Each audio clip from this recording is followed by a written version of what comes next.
Cidades históricas, museus, igrejas, casarões. O Brasil tem uma infinidade de locais e até costumes que são considerados nossos patrimônios. E cabe ao IPHAN, o Instituto do Patrimônio Histórico e Artístico Nacional, cuidar da preservação desses bens. Para falar desse trabalho, vamos conversar ao vivo com o presidente do Instituto, Leandro Grassi. Boa noite, presidente. Boa noite a todas e a todos que nos ouvem. Um prazer estar aqui com vocês. Presidente, como é que é realizado esse trabalho de preservação do patrimônio cultural brasileiro? A preservação ela acontece prioritariamente através de várias políticas que o IPHAN faz, sejam elas políticas de conservação e restauração em bens materiais, como edificações, entre elas teatros, museus, que são tombados pelo IPHAN. Mas temos também as ações de salvaguarda, ou seja, de preservação daquilo que a gente chama de patrimônio imaterial, patrimônio humano, podemos dizer assim. As formas de fazer, os saberes, os conhecimentos de cada comunidade. Temos a educação patrimonial também como uma política de patrimônio que faz parte dessa estratégia de preservação, porque quando as pessoas entendem o que é o patrimônio, elas também ajudam a preservar.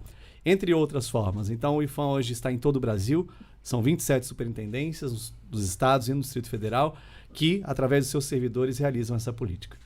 O IPHAN voltou a integrar o Ministério da Cultura. Quais são os ganhos com isso e os maiores desafios do Instituto? A vinculação ao Ministério da Cultura faz com que o IPHAN esteja no seu local correto, que é na política cultural. A política de patrimônio ela está associada a outras ações que garantem direitos culturais. O acesso da população a bens culturais, materiais ou imateriais faz parte disso, que é a missão do Ministério da Cultura. Não fazia sentido, como aconteceu no governo passado, o IPHAN está em outro ministério, à época o Ministério do Turismo. Então, para nós, é motivo de muita alegria retornar à nossa casa e principalmente contar com o apoio da nossa ministra Margarete Menezes, que tem apostado muito na política do patrimônio cultural. Nessa gestão, o IPHAN ganhou reforço no orçamento? Será possível realizar entregas importantes agora ainda em 2023? Ganhou um reforço importante, a gente quase que quadriplicou o nosso orçamento graças ao trabalho da transição do governo, que foi feita nos últimos meses ali do ano, graças ao esforço dos deputados da base, com o apoio também de várias lideranças, o apoio do presidente Lula, acima de tudo, que apostou nesse incremento, nesse reforço do orçamento. Então hoje a gente tem, óbvio, não é ainda o ideal, a gente vai trabalhar muito nos próximos anos para chegar no patamar que a gente precisa, mas já é um grande reforço, um grande oxigênio para que a gente possa investir mais, para que a gente possa garantir, por exemplo, na agenda do patrimônio imaterial, como a gente está fazendo agora, mais ações de salvaguarda, de apoio, de fomento ao frevo, ao carimbó, ao maracatu, às baianas do acarajé, aos mestres de capoeira e tantas outras formas de cultura que a gente tem no Brasil. Nesse início de gestão, a gente já tem aí a realização de entregas importantes, pode-se destacar algumas? Nós já tivemos agora nesses primeiros meses algumas inaugurações de obras de restauração, como a nossa importante obra lá em Santa Catarina, que foi a Fortaleza de Santo Antônio de Ratones, recém-entregue de novo à população. Tivemos em Recife, estivemos em outros lugares também, dando à população de novo aquilo que é dela, no caso o bem material, mas também reinaugurando alguns projetos, como a política do patrimônio imaterial. Nós estamos prestes a lançar um edital de mais de 7 milhões de reais, que vai incentivar detentores do patrimônio imaterial em todo o Brasil a realizarem suas atividades. Estamos também restabelecendo a educação patrimonial, que estava largada no IPHAN. O nosso governo, o governo do presidente Lula, restabelece a educação como uma estratégia de conexão do povo àquilo que é seu, aquilo que é o próprio povo, o patrimônio cultural brasileiro. Pois bem, falando aí sobre esses nossos patrimônios imateriais, que são as tradições brasileiras, né, reconhecidas pelo IPHAN, hoje foi sancionada a lei que reconhece as festas juninas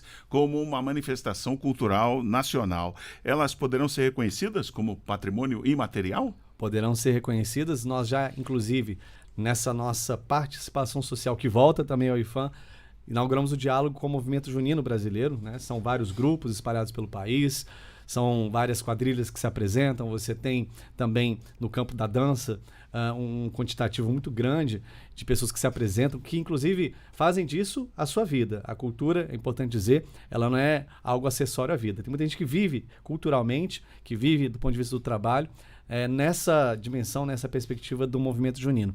Nós já tivemos um diálogo e muito possivelmente em breve haverá um pedido de registro do movimento junino, das práticas juninas, como patrimônio imaterial brasileiro, que vai ser analisado pelo IPHAN.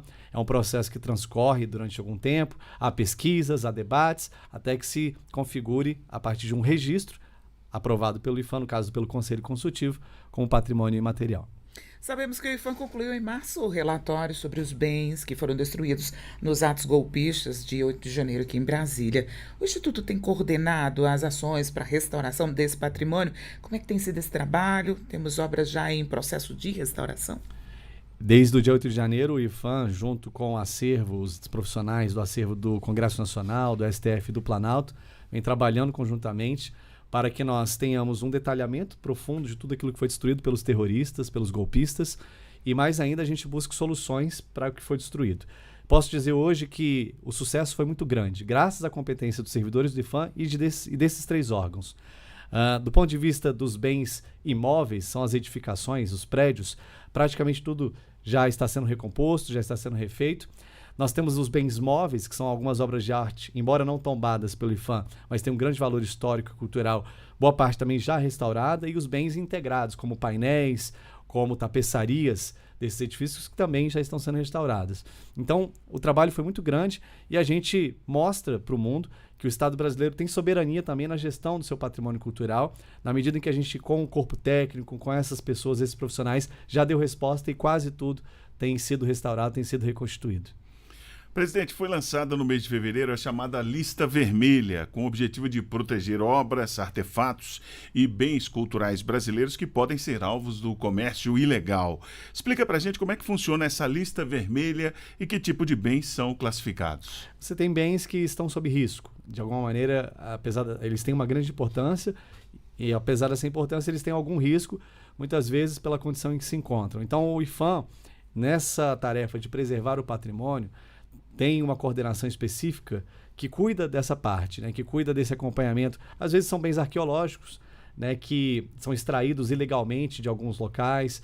Você tem alguns que foram encontrados, alguns que estão para ser, inclusive, extraditados, né? Então, assim, a nossa ideia, a Red List, ela tem essa função de dar atenção, criar um sistema de alerta, de compreensão da importância desses bens e uma política mais integrada para que eles não sejam aí objeto de ilegalidade, digamos assim.